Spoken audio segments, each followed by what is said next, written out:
Dès son entrée en scène, Tidiane Thiam s'est autoproclamé le meilleur en tout.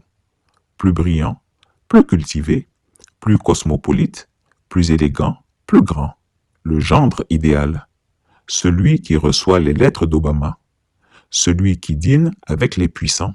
Celui qui cite des données invérifiables à l'oral, mais ne cite jamais son peuple, abandonné depuis plus de 20 ans.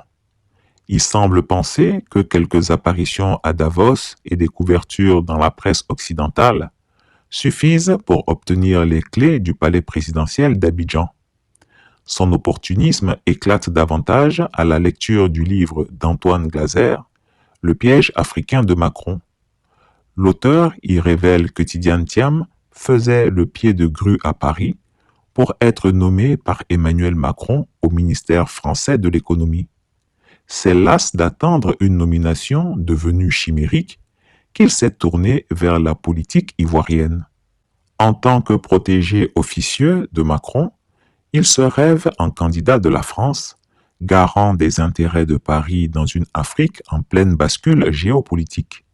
Car à Paris, on commence à voir en Alassane Ouattara un homme vieillissant, rejeté par les peuples, affaibli par l'instabilité régionale. Il fallait donc un remplaçant bien estampillé, et Thiam s'est porté volontaire.